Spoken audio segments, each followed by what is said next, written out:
The stoush over the state government's Wild Rivers Act has stepped up a notch, with opposition leader Tony Abbott taking his case to overturn parts of the legislation to federal parliament.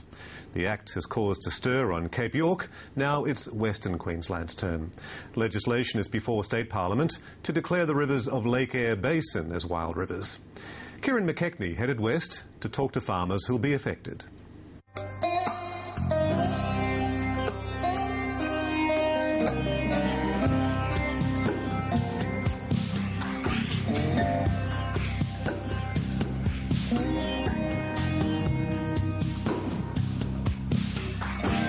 The river is rich with history and meaning and place, and you do get very attached to it.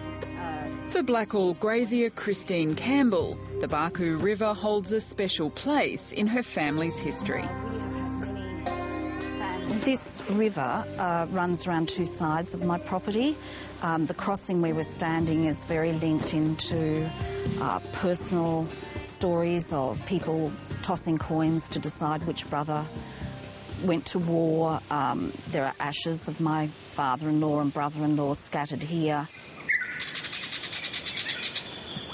She and her husband Simon Campbell have been grazing cattle on this land for 3 decades. The Barcoo was a vital part of their lives and livelihood. So when they were told the Wild Rivers legislation was to be imposed on the river, Christine Campbell balked. All the practices that have been carried on in the last 150 years of white people living here and grazing, which is basically the main industry, have not damaged the river. The rivers are in good health. We say, we're doing the job, don't make our life any harder than it already is.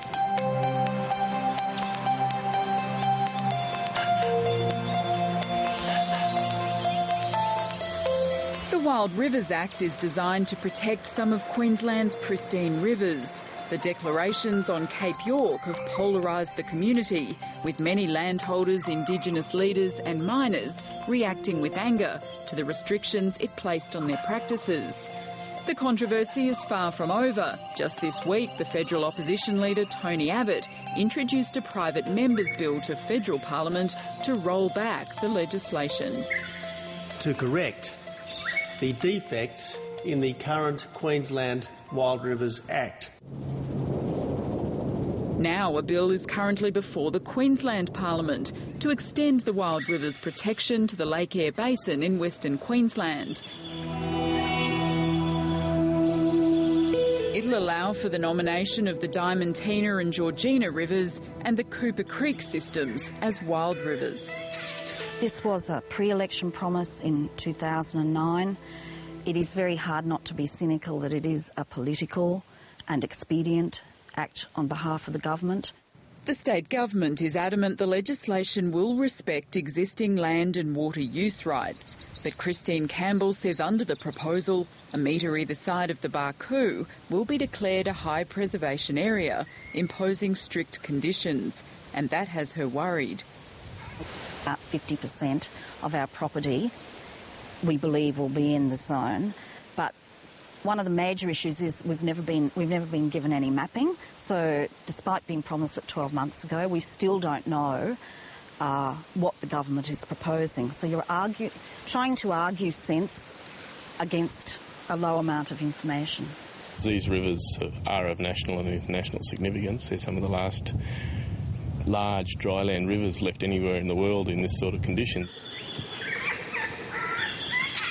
Angus Emmott is with the conservation group, the Australian Floodplain Association. He's also a grazier, and the Thompson River runs through his cattle property at Stonehenge, south of Longreach.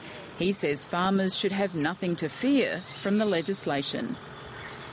Well, I think it's going to protect our livelihoods. The reality is that it recognises all existing enterprises, and it's going to protect us from mining and irrigation.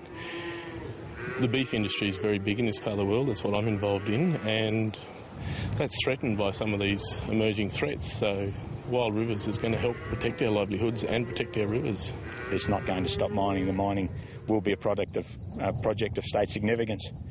They've allowed no more water They've allowed water for other things, but specifically no irrigation. You can have water to mine, and turn into mine waste, but you can't have water to grow a crop to feed stock. Sam Coxon is a fourth-generation Longridge grazier. He's also an irrigator, producing crops to sell as hay, and he fears that business is under threat. We're basically on hold until such time as these things are sorted out and finalised. We were waiting to actually upgrade some machinery here, and when this plan was handed out, we've had to put that on hold because we have no security as far as what we can do. To make matters worse, he says the Wild Rivers Bill will overlap with and contradict existing legislation, such as vegetation and water resource management plans. All of these things intermingle and just make it more difficult to run a business here. For now, all concerned are in limbo. State Parliament sits next week for the final time this year, and the Natural Resources Minister is hoping the legislation will pass then. For Christine Campbell, it's the uncertainty about when and how the Wild Rivers legislation will affect her cattle property that's her biggest concern. We're very used to dealing with uncertainty. We're very used to dealing with uncertainty from weather and markets, but to have it coming at you from another source, and in the end it's totally discouraging. You start to lose your ability to cope with some of this stuff.